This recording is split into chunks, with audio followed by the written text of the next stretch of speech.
Tingnan natin kung aarte pa sila o natural na. The director will only guide you. The rest will be all up to you. You learn by trial and error. The moment-to-moment basis, because that opened you up. That opened you up to so many emotions, and you acknowledge everything. Dump everything, whatever you feel that is so negative, whatever you feel that you don't like, whatever you really inside that you don't like, dump it all out. Do a Vesuvius. Because all growing up trying to be actors, can't even stand up on stage and act. I hate when I look at other people because I love everyone, I love myself. But when I look at other people, it hurts me because people judge each other. They should love each other how they love themselves.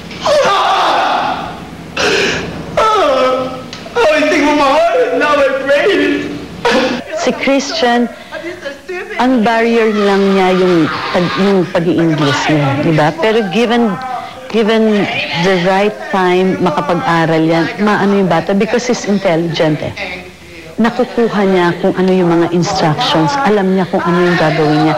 Nakita naman talaga na kahit anong ipagawa mo, he is vulnerable enough and he acknowledges every emotion. Raw na raw natin nakita ang starstruck survivors na dumaan sa acting workshop. Dito niyo lang yan masasaksihan sa first ever reality-based artista search on Primetime TV. Remember, dito sa Starstruck, everything is a test. So believe in the power of your dreams and survive Starstruck.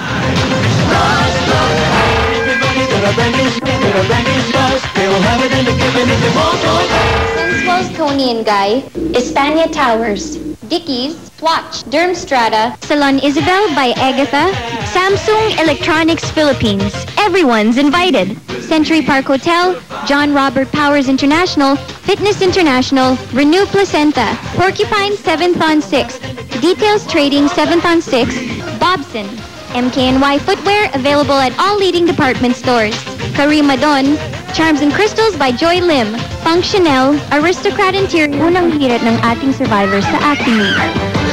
At nararamdaman nila, hindi na pwedeng kulang sa concentration kung gusto nilang mag-survive one more week sa Starstruck. Wala ka ng defenses sa katawan mo.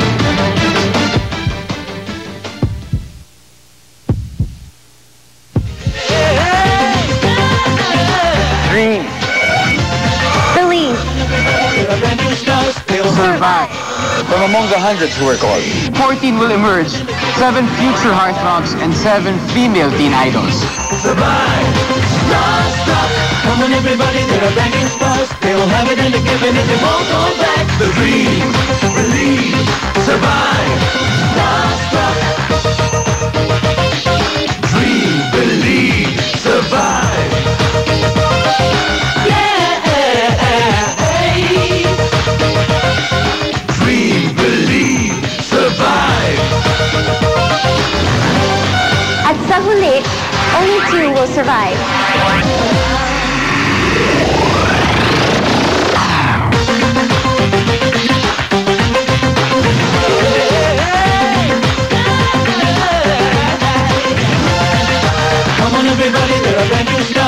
Wala kaming masabi. Nakikilala na unti-unti ang aming Starstruck survivors.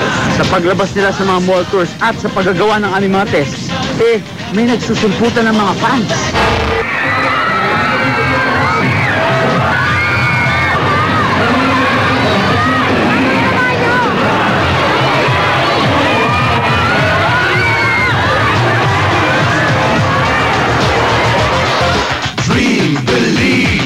Pinipilian at pinag-uusapan.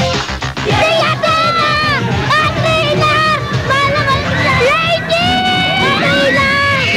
Katrina, mahal ko na eh. Si Marco. Lasang apil. Malasang apil. Jenny Lynn. Ganda siya. Si Mark, bago kasi siya eh. Katrina, Jenny Lynn.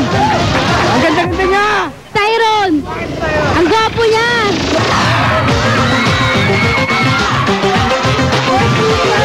Si Katrina po, sa Bubble Gang. Feeling ko si effective siyang comedian. Si Mark. Kasi kanina lumabas siya, humiti siya. Wala lang. Gina Halili. Kasi bukod sa parang mabait siya, tapos simple at saka magaling siyang pumorma. Tsaka yung mga nakakalaban niya, parang patas lang siya. Jeneline, mga teleserye, drama, ganun. Mark, I find him awesome. And gorgeous.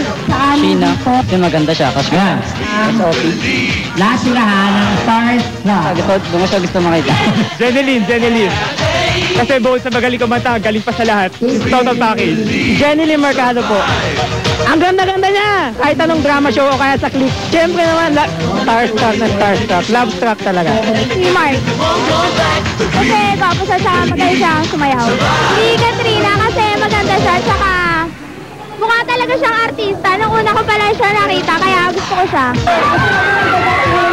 Tyron. Yes ha. Cute siya, tsaka hindi naman siya mayabang. Kinikilig. Masaya. At sigurado ring, inaasahan ng ating Final 10 na may ipapakitang tagong galing. Meron nga ba?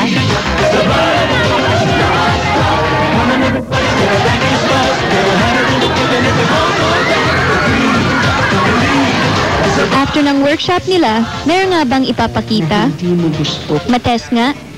Yung iba uwi na, papahinga kasi bukas 8 o'clock. So, yung dalawa sa inyo, sina Mark, Jenny! Yay!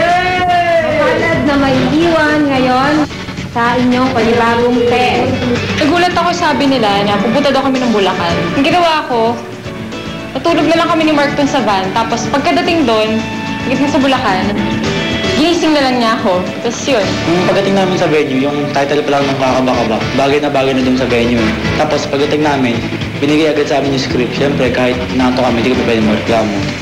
Sa ending ng unang salang sa pag-aartista, Mark at Jeneline may kissing scene na. Ngayon, first time ko rin ginawa yung mail ako. Kaya, medyo alangan. Aba, aba, aba?